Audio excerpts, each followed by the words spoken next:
자, 안녕하십니까. 오늘은 만국을 철창으로 다스리는 남자아이가 누구인가, 이런 주제를 좀 가지고 한번 공부하는 시간을 가져보려고 합니다. 요한계시록 12장을 보면 한 여자가 나타나고, 또 이 여자가 아들을 낳을 것인데 이 아이가 만국을 철장으로 다스릴 남자라는 그러한 기록이 있습니다. 또 용이 이 아이를 삼키려고 기다리고 있다, 이런 구절도 나오죠. 그래서 신천지의 그 이만희 씨를 비롯한 일부 이단 교주들이 이 남자를 자기 자신이라고 해석합니다. 그러나 이 여자는, 제가 결론적으로 말하자면 교회를 말하며 아이는 예수 그리스도를 뜻한다는 해석이 가장 보편적인 정설입니다. 그 이유는 이 계시록이 구약 성경을 반영한 것이기 때문입니다. 특히 이 여자에 대해서도 신천지는 유재열 씨라고 해석을 하고, 또 용을 오평호 씨라고 그 비유하고, 또 광야는 미국이고 이만희 씨 자신이 남자아이라고 해석합니다. 요한계시록이 마치 그 신천지의 이만희 씨에 대한 그러한 그 비유라고 이렇게 주장하는 것이죠. 이러한 황당한 해석을 통하기 시작하는 그 이유가 뭡니까? 이러한 황당한 해석을 하기 위한 과정이 바로 비유풀이라고 하는 공부에서 비롯되기 때문입니다. 자, 제가 요한계시록 12장을 1절부터 6절까지를 한번 제가 읽어보겠습니다. 하늘에 큰 이적이 보이니 해를 옷 입은 한 여자가 있는데 그 발 아래에는 달이 있고 그 머리에는 12별의 관을 썼더라. 이 여자가 아이를 베어 해산하게 되매 아파서 애를 쓰며 부르짖더라. 하늘에 또 다른 이적이 보이니 보라, 한 큰 붉은 용이 있어 머리가 7이요 뿔이 10이라. 그 여러 머리에 7 왕관이 있는데 그 꼬리가 하늘의 별 3분의 1을 끌어다가 땅에 던지더라. 용이 해산하려는 여자 앞에서 그가 해산하면 그 아이를 삼키고자 하더니, 자, 5절에부터 여자가 아들을 낳으니 이는 장차 철창으로 만국을 다스릴 남자라. 이 아이를 하나님 앞과 그 보좌 앞으로 올려가더라.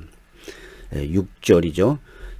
그 여자가 광야로 도망가매 거기에서 1260일 동안 그를 양육하기 위하여 하나님께서 예비하신 곳이 있더라. 자, 이렇게 성경은 말하고 있죠. 이 중에서 그 여자가 아들을 낳으니 이는 장차 철창으로 만국을 다스릴 남자라. 이 아이를 하나님 앞과 그 보좌 앞으로 올려가더라. 자, 이런 이제 규절, 이거를 그 신천지에서 그 아주 이상한 해석을 해서 자기에다가 맞추는 거죠. 자, 이 성경 규절은, 이 요한계시록 12장 5절의 이 성경 규절은 무엇을 인용한 것이냐면요, 구약 성경을 인용한 것입니다. 이 구약 성경에 내가 시편 2장 7절에 9절까지 이게 나옵니다. 내가 여호와의 명령을 전하노라. 여호와께서 내게 이르시되 너는 내 아들이라. 오늘 내가 너를 낳았도다. 자, 그리고 2장 시편 2편 8장에서 내게 구하라. 내가 이방 나라를 내 유업으로 주리니 네 소유가 땅끝까지 이르리로다. 2장 9절에 내가 철장으로 그들을 깨뜨리며 질그같이 부수리라 하시도다 라는 구절이 나온 겁니다. 사도 요한이 요한계시록에서 이 시편 구절을 인용하면서 요거를 그대로 인용하여 이제 그 설명을 한 것이죠. 자, 우리가 이 시편 2장을 그리스도 메시아의 장이라고 하는데 그 이유는 뭐냐면요, 시편 2장 2절에 이 세상의 군왕들이 나서며 관원들이 서로 꾀하여 여호와와 그의 기름 부은 받은 자를 대적하며 라는 규절이 나옵니다. 이거를 사도행전 4장 26절에서 인용합니다. 자, 세상의 군왕들이 나서며 관리들이 함께 모여 주와 그의 그리스도를 대적하도다 하신 이로소이다 라고 하면서 여호와와 그의 기름 부음 받은 자를 주와 그의 그리스도라고 설명하고 있습니다. 자, 그래서 이 시편 2장은 상당히 많은 신약 구절에서 인용을 하는데, 그 인용하는 그 배경과 인용하는 그 이유는 예수 그리스도가 하나님의 아들이며 또 이 철장으로 깨뜨리고 이방 나라를 유업으로 삼는다라고 하는 그 구절 때문입니다. 자, 시편 2장 7절에 너는 내 아들이라 오늘 내가 너를 낳았도다, 이 구절은 히브리서에서 1장 5절에서 인용합니다. 하나님께서 어느 때에 천사 중 누구에게 너는 내 아들이라 오늘 내가 너를 낳았다 하셨으며, 자, 이 성경 기절은 뭐예요? 바로 천사를 얘기하면서, 자, 천사도 구약 성경에서는 하나님의 아들로 여러 번 언급됩니다. 그런데 히브리서는 이거를 천사 중 누구에게 너는 내 아들이라 오늘 내가 너를 낳았다 하셨느냐라고 얘기하는 거예요.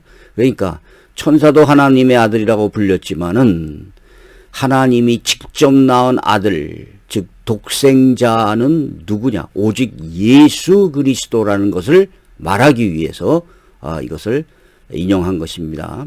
시편 2장 7절을 인용하여 히브리서 1장 5절에서 너는 내 아들이라 오늘 내가 너를 낳았다 하셨으며, 자, 또다시 나는 그에게 아버지가 되고 그는 내게 아들이 되리라 하셨느냐라고 얘기하는 것입니다. 자, 이와 같이 시편 2장은 많은 성경이 인용을 합니다. 그래서 요한계시록 12장 5절에서도 이렇게 여자가 아들을 낳으니 이는 철장으로 만국을 다스릴 남자라 그 아이를 하나님 앞과 그 보좌 앞으로 올려가더라 라고 인용하는 이유는 사도 요한이 바로 그 아들이 장차 철창으로 만국을 다스릴 온 인류, 온 세상의 왕이신 예수 그리스도에 대한 것을 표현한 것입니다. 시편 2장 9절을 인용하여 그리스도를 만국을 다스릴 남자로 인정한 것이 요한계시록 12장 5절이 되는 것입니다. 여자가 아들을 낳는다는 것은 예수 그리스도의 성육식 사건을 의미하는 것이 분명하죠. 그 남자아이가 장차 철창으로 만국을 다스리게 된다는 것은 시편 바로 2장 9절을 의미하고, 시편 2장 6절에 또 내가 나의 왕을 내 거룩한 시온에 세웠다라는 그 구절도 인용한 것입니다. 이 본문에서 보좌 앞이라고 단어는 그 단어는요, 하나님의 앞을 말하며 요한계시록에서 여러 차례 동안 바로 이 보좌 앞이라고 해서 하나님 앞이라고 그것을 인용하고 있습니다. 본문은 예수 그리스도의 성육신과 하나님의 아들로 오셨다는 것, 그리고 만국의 왕으로 다스릴 것, 그리고 승천, 그것을 계략적인 의미로 구약을 인용하여 사도 요한이 이것을 기록한 것입니다. 자, 이거를 신천지가 여자는 무엇이고 아들은 무엇이고 뭐 이러면서 비유풀이를 해가지고 이것을 이만희씨로 짜 맞추는 거죠. 요한계시록에서 철창을 갖고 다스리는 구절이 다시 또 한 번 나타납니다. 예수께서 아버지에게 받은 것과 같이 신앙을 극복하고 이기는 자와 예수의 사역을 지키는 성도에게 그러한 하늘의 권세와 상급을 준다라고 이야기하는 것이죠. 이는 그리스도와 성도들이 궁극적으로 받게 되는 하늘의 권세와 상급을 말합니다. 요한계시록 2장 26절에 이렇게 나옵니다. 이기는 자와 끝까지 내 일을 지키는 그에게는 만국을 다스리는 권세를 주리니, 이렇게 되어 있죠. 이것을 그래서 신천지와 비롯한 그 많은 이단들이 이기는 자가 자기다라고 하면서 이단 교주를 이기는 자다, 이것도 바꿔가지고 이긴 자다, 이런 식으로 해서 그 비유풀이를 하는 거죠. 이것은 예수 그리스도 그것을 말하는 것이고, 나아가서는 성도들이 받게 되는 하늘의 권세와 상급을 얘기하는 겁니다. 자, 여기에 왜 그러냐면 27절에 이렇게 나옵니다.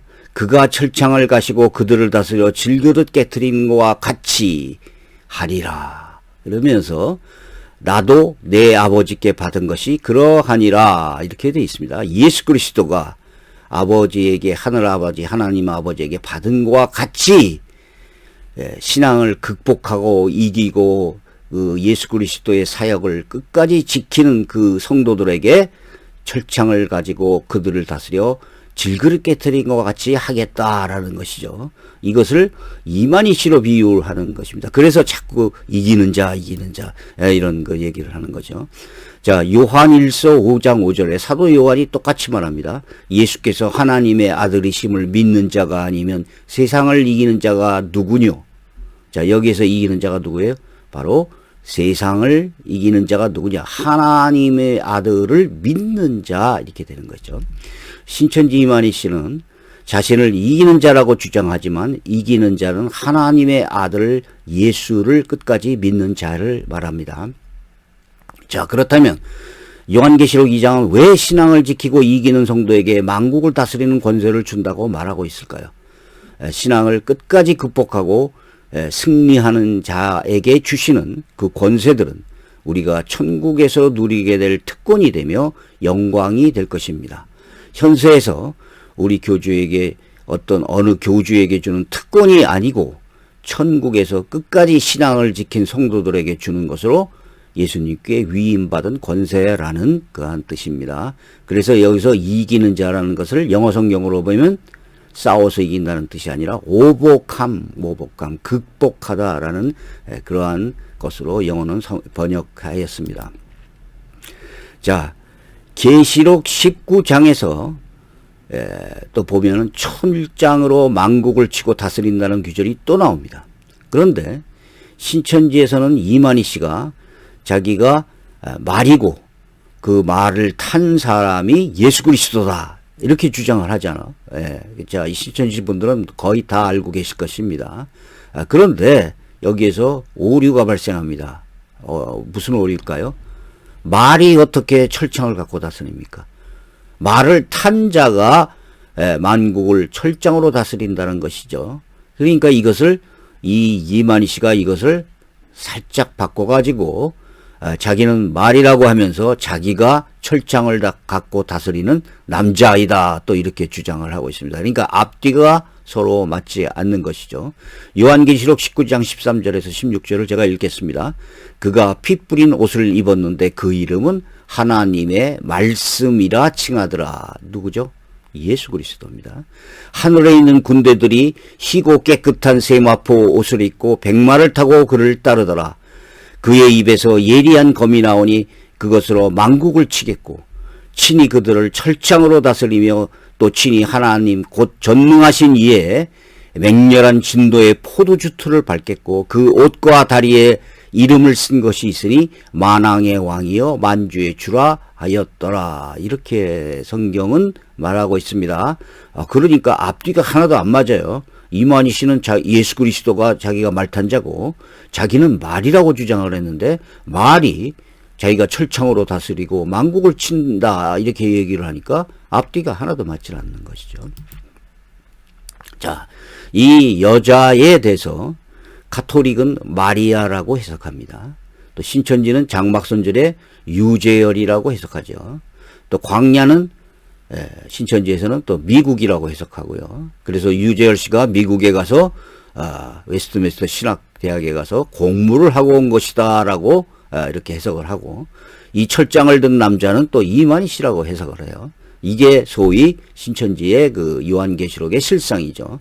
또 두 날개에 대해서 신옥주 은혜로교회는 비행기라고 해석을 했고, 광야는 겨울이 없는 피지라고 해석하였습니다.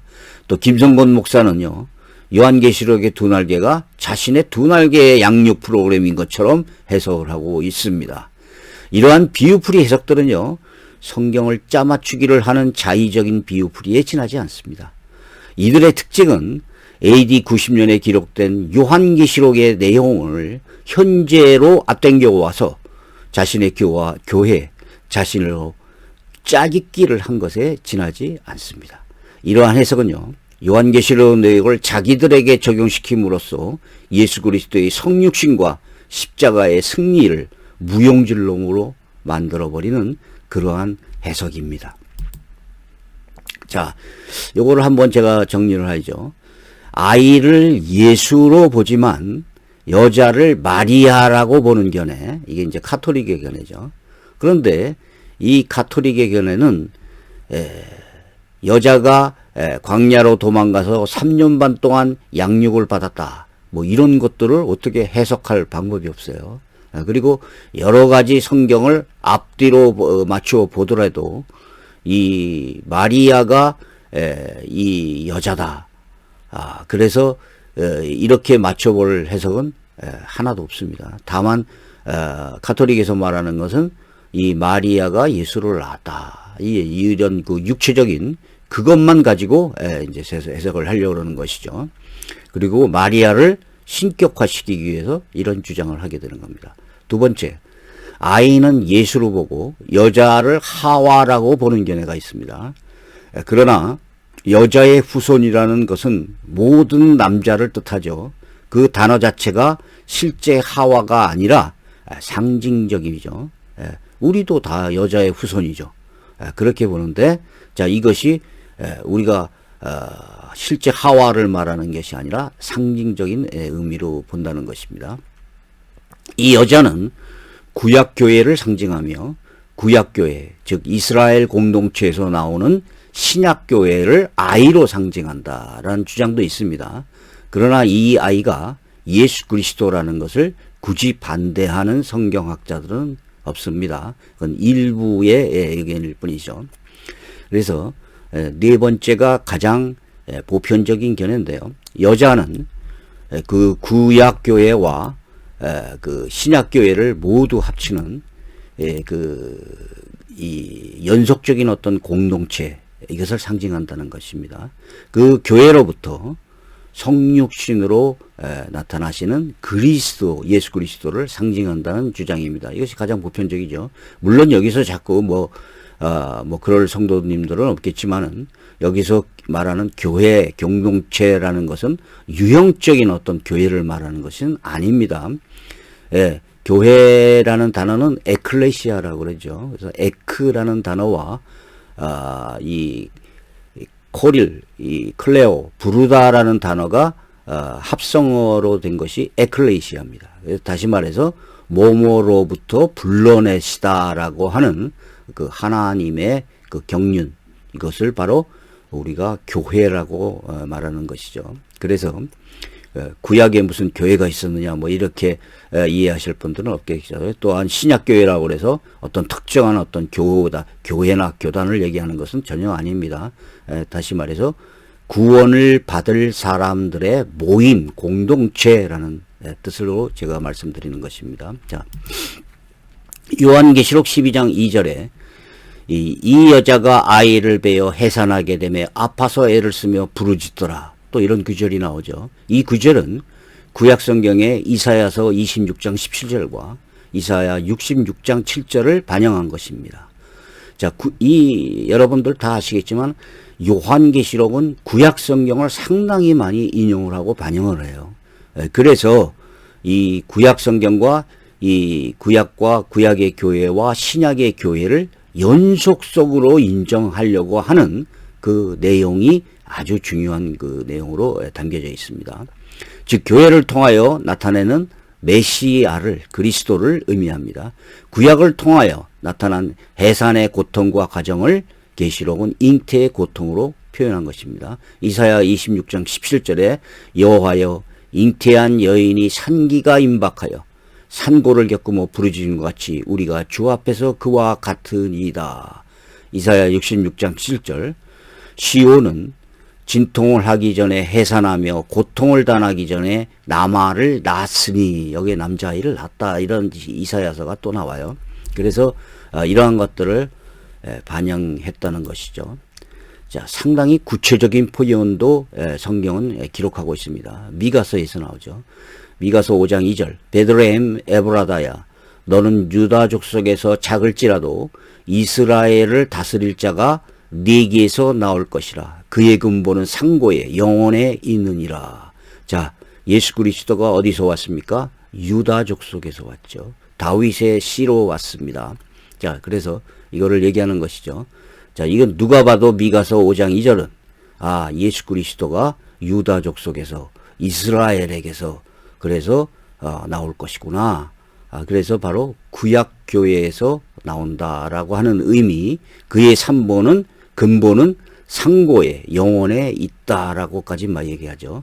그런데 바로 5장 3절에서 이렇게 얘기합니다. 그러므로 여인이 해산하기까지 그들을 붙여두시겠고 그 후에는 그의 형제 가운데 남은 자가 이스라엘 자손에게로 돌아오리니라고 얘기를 합니다. 자, 그래서 이 사도 요한이 이런 여러 가지를 구약의 성경을 반영을 하여 요한계시록 12장에서 이러한 표현을 하였다는 것입니다. 그 여자가 광야로 도망하매 거기에서 1260일 동안 그를 양육하기 위하여 하나님께서 예비하신 곳이 있더라라고 성경은 말하죠. 자, 여자는 구약교회와 신약교회를 연결하는 구원받은 공동체적인 그 연속성을 포함시킵니다. 여자가 남자아이를 낳았다는 것은 이스라엘 공동체로부터 탄생한 예수 그리스도를 뜻하며 남자아이가 하늘로 보좌로 올라간다는 다음에 여자가 3년 반 동안 광야로 도망갔다는 것은 종말적으로 교회가 당할 핍박의 기간을 말할 것으로 봅니다. 물론 하나님이 예비하신 광야는 하나님의 보호를 받을 교회, 신약교회를 상징하죠. 자, NIV 적용 주석을 한번 찾아보겠습니다. 자, 요거 뭐 제가 계속 말씀드렸죠. 이 주석이 100% 정답이다라는 것을 말하기 위해서 제가 인용하는 것이 아니라 제 개인적인 견해가 아니라 이러한 견해가 보편적인 견해다라는 것을 말하기 위함입니다. NIV 적용 주성을 보니까 여자를 둘러싸고 있는 많은 상징적인 표현들은 이스라엘을 생각하게 한다. 현대 해석학자들은 본문에 대한 그들의 해석에 근거하여 그러한 연관성이 어떻게 갈리고 있는지를 적용한다.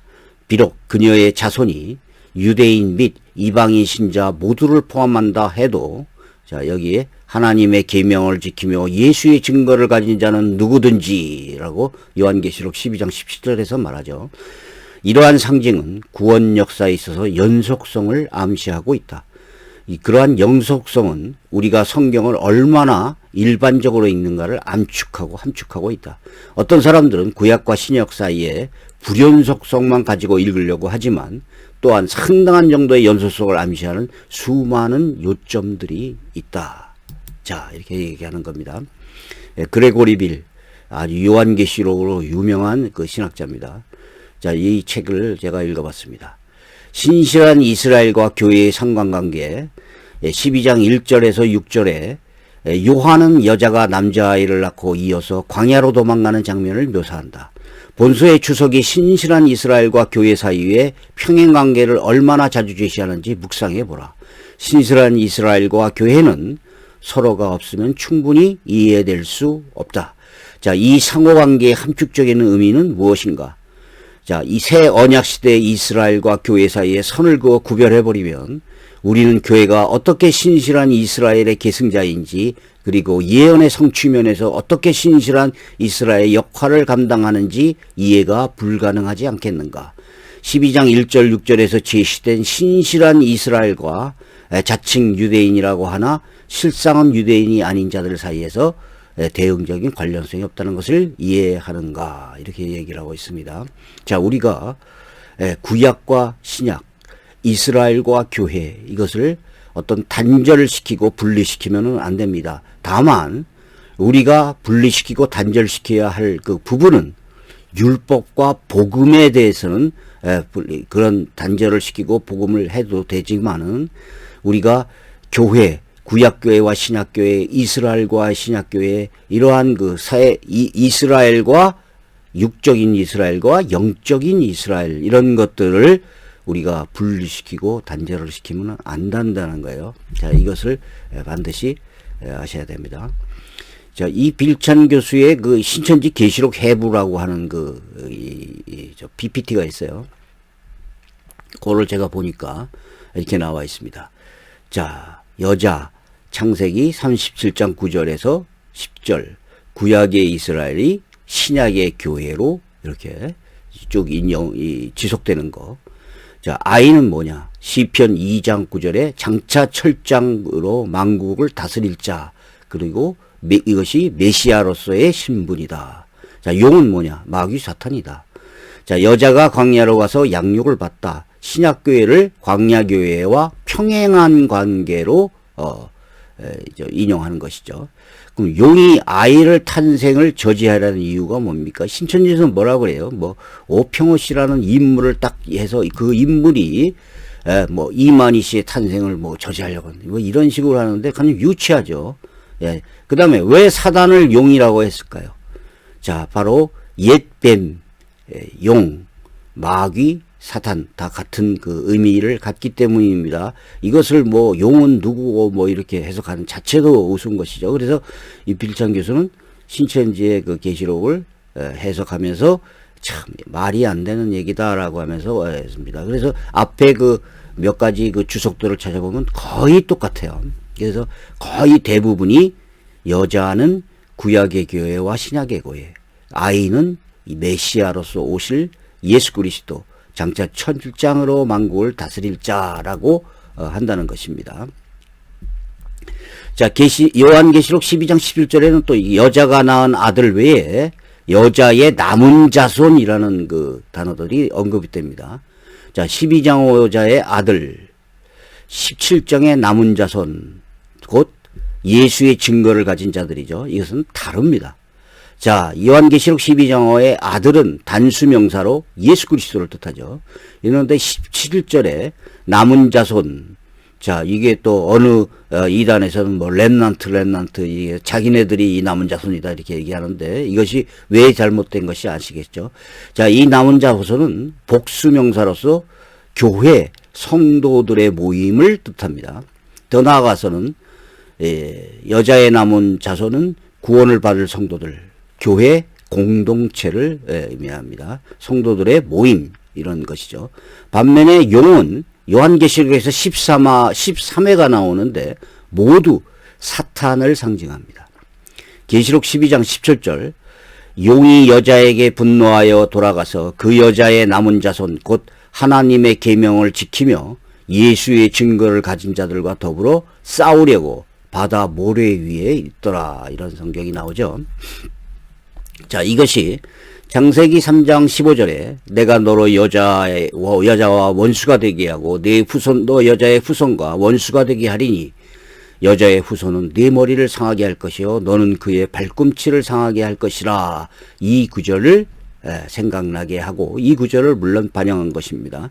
창세기 3장 15절에서 여자는 문자적으로 볼 때 하와를 가리키죠. 문자적으로 1차적으로는 하와를 가리킵니다. 그 하와의 후손. 그러나 이것을 문자적으로 해석할 것은 아니고 여자의 후손은 그리스도를 뜻합니다. 그리고 성경에서 하와가 산자의 어머니라고 불렸다는 구절은 여자가 하와도 아니고 마리아도 아닌 교회 공동체를 상징한다는 의미를 반영한다고 보아야 합니다. 자, 창세기 2장 24절에 이렇게 나옵니다. 이러므로 남자가 부모를 떠나 그의 아내와 합하여 둘이 한 몸을 이룰지로다. 이런 성경 구절이 나오죠. 예배소서에 보니까 5장에서 이 창세기 2장을 인용하여 이것을 그리스도와 교회로 비유하고 있습니다. 예배소서 5장 31절 32절에서 그러므로 사람이 부모를 떠나 그의 아내와 합하여 그 둘이 한 육체가 될지니 이 비밀이 크도다. 나는 그리스도와 교회에 대해서 말하노라 라고 사도 바울은 얘기하고 있습니다. 자, 결론적으로요. 만국으로 철창을 다스리는 남자를 자신이라고 주장하는 사람이 있다면 당연히 이단이고 성경을 짜깁기 하는 것에 지나지 않습니다. 성경은 그를 장차 예수 그리스도라고 말하기 때문이며 또 여자를 어떤 한 특정한 사람으로 비유하는 해석, 또 광야를 어떤 나라나 장소로 비유하는 해석, 이런 것들은 모두 다 잘못된 해석입니다. 자, 이 계한계시록이 구약 성경을 반영하고 사도 요한이 구약 성경을 반영하면서 성경에서 예언된 예수 그리스도를 표현하려고 하는 그 의미를 완전히 부정하는 것이 되어버리기 때문입니다. 요한계시록의 구절들은 구약의 성경 구절을 인용하였다는 충분한 근거를 갖고 예수 그리스도의 성육신과 함께 만왕의 왕이 되시는 것을 설명하는 내용이 분명하기 때문입니다. 자, 이와 같이 성경 짜깁기를 하여 이상한 뜻으로 오역하는 목적은 자기 자신을 성경에 기록된 존재로 신격화시키기 위한 고의적인 그 목적이 있기 때문에 조심해야 된다는 것을 말합니다. 자, 여기까지 하겠습니다. 감사합니다.